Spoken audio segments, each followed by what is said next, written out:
So the drums that we're going to be creating today sound like this.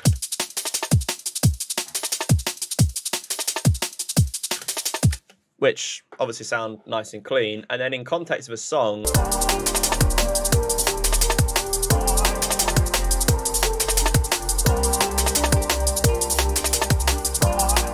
which obviously sounds lovely. So today all we're going to be doing is talking about the drums, and then from there you can basically construct things on top of it. Drum and bass drums are particularly difficult to make if you don't know what you're doing, but luckily you're subscribed to Isaac Simpson YT, and I'll tell you what to do in a nice way. If you're not subscribed, do you know what I mean? You might as well. So first and foremost, what you want to do is you want to find some breaks. So if you just search for break in Splice and then go on drum and bass, there's so many that you can use.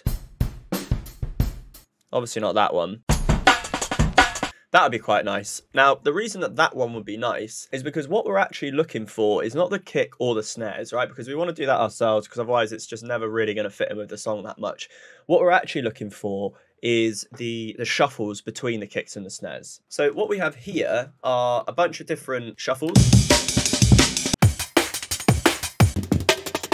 that we're now going to start cutting apart. Now, what I like to do is I like to just cut out these bits here, as you can see, and then delete out the rest. And then when we copy this across and do the same on this bit and this bit, now what we have sounds like, now that's already sounding like a break. So what we're going to do is we're going to group these together. I'm going to cut out a lot of the low end. So probably about halfway. Now, I know what you're saying, Isaac, we need a hat in here as well. And I agree. And what we want is just this bit here. I'm going to cut that apart. I'm going to duplicate it all the way across like this. So now what we have, and you'll notice that these are actually, so we have the small hit here, which is meant to be there. So it gives us, again, a nice shuffle. Now, I think on the hat, we're probably going to want to cut out even more of this low end, but then give it some more high. And maybe even a touch of dual reverb, as you can see here. So turn it down a little bit. Let's copy that across. Cool. So we have our little sort of shuffle groove. Now with the snares, what we might want to do is kind of cut and fade in or out or whatever the volume, because then what that gives us is a variation on the snare. Now in the snare itself, I actually created this really cool chain, which I've just called snare movement. Now all the snare movement is a dual process. So we have the dry signal here and then the wet signal here with a hybrid reverb. And on the hybrid reverb, we've got early reflections and small ambiance. We've got the decay to about 1.52 seconds, an EQ 8. And then what we're going to do is we're going to use an LFO to control the dry wet, as we can see here. Now we've got the depth to about 26%, offset to about minus 52%, and the rate at 0.11.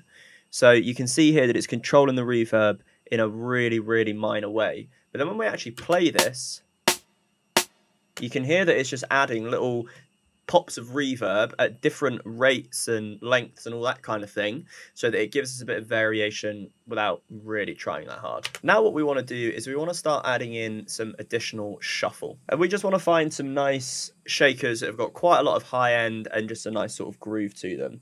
So this one, for example, loads of high end, loads of reverb. So what I'm going to do is I'm going to copy these bits here that are a little bit tighter, copy these two across. I like that little kind of groove there, but what I'm going to do is just stick that in like that and get rid of the last bit. Now again, what we're going to want to do is we're going to want to cut out the low end on this, but not too much of it. And the same with this, so we're just going to copy these across. I'm going to cut out more. Altogether though, it's sounding like this. So it's just giving it a lot more kind of movement and a lot more, it's filling out the top end a lot. Now one thing that we might want to do on the hats is, because the hats are sounding a bit dry at the moment, and just kind of a bit in the middle, we're going to use this free wider plugin. Going to increase that to, usually when you go sort of north of 50%, it makes it sound a bit too flangery, which I don't love, but around 44, 45% sounds good. Just giving it a bit more in the stereo field. So now what we want is some kicks. You want a low kick and you also want a high kick in there as well. And the reason for that is you want the low to handle all of the kind of the oomph at the bottom, but you don't want it to be, you know, sounding like it's a bit pushed back in the mix. You do need to bring it forward, and that's why you have a nice kind of clicky kick on top. And now we have two kicks. So the first one sounds like this, and the second one. So you can hear that the first one's got all that nice weight at the bottom, and then the top one's got some nice harmonics on the top. So one thing that I'd recommend is having short little punchy kicks. I think this might be a 16th note maybe, or an 8th note. So without that, really, really long wide, like that. And then this one we want to do pretty much the same. Now what we're going to do is we're going to group these together. And on the low one, on the high one, what we're going to do is we're going to EQ8 and then take out a lot of the low end. About there. Give it a bit more oomph in the top, and it down a little bit. Maybe just put a limiter on there as well. And then we basically just want to do the reverse on the low kick, but we don't want to cut out all of the high end. Okay, we just want to kind of roll off the bottom to about sort of between sort of 60 and 80 hertz. And then what we want to do is we just want to give this a shelf like that. When we play them together, that's sounding nice. When we process these together, what we want to do is we want to compress them together a little bit with a glue compressor. And then we probably just want to add just a master EQ like that. So from here, what we then do is we want to draw in the pattern. And now what we can do in the shaker group, now that we've got the two snares, is we're going to go take one of the kicks, so this one for example, and listen to what happens when we start side chaining them.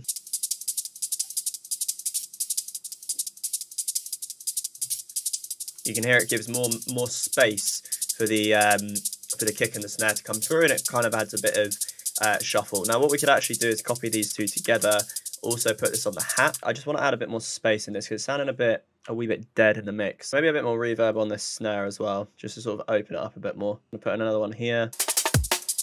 I'm going to cut out some of the low end as well, actually. There's quite a lot of low end going on here. Okay, cool. This is starting to sound pretty good. Now, what we can do from here is if we group all of these together and not the kicks, and then on the reverb, so this, this send A, we're going to delete out this reverb here, and we're going to put in a drum sizzle group. What the drum sizzle group does is it is a single chain of hybrid reverb. So we got made for drums and snare ambiance, some erosion at about 1.5, EQ8 cutting out the lows, a touch of reverb, sort of not much change to the decay time, but just the dry wet brought down, and then another EQ. So if we were to solo this and put the rhythm group all the way to 100% wet into this channel, it's going to sound like a mess. But if you bring it down to, I usually go sort of anywhere from 15 to 20, what that's actually going to do is give you some glue in the background. Now that's with, this is without. It's not a huge difference, but it just adds a glue to all of the different various elements that have got their own processing. It just kind of glues them together so that it's a bit more cohesive. Now, in the rhythm group itself, what we're going to do is we're going to glue these together with a glue compressor.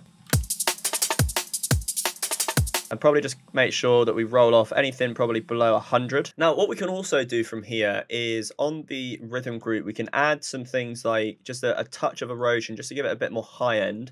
So what you do is you just put that on noise, on erosion.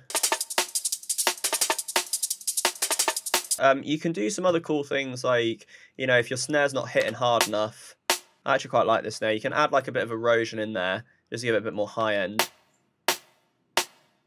You can saturate them a little bit, so maybe what we'll do actually is we'll add a bit of saturation to, and a touch of overdrive just to this group.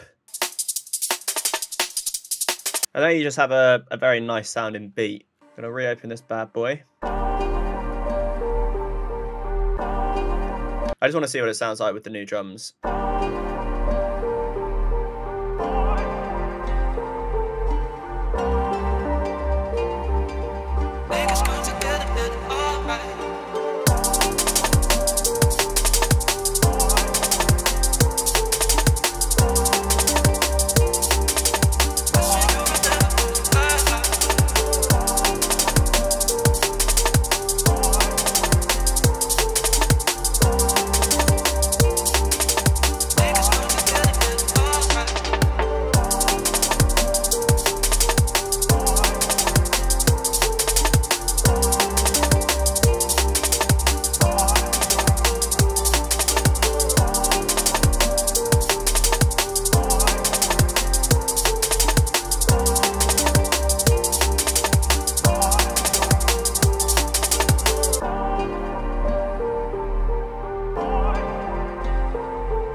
So if you haven't already, make sure that you do hit subscribe if you want to be a part of the greatest thing that YouTube has ever seen.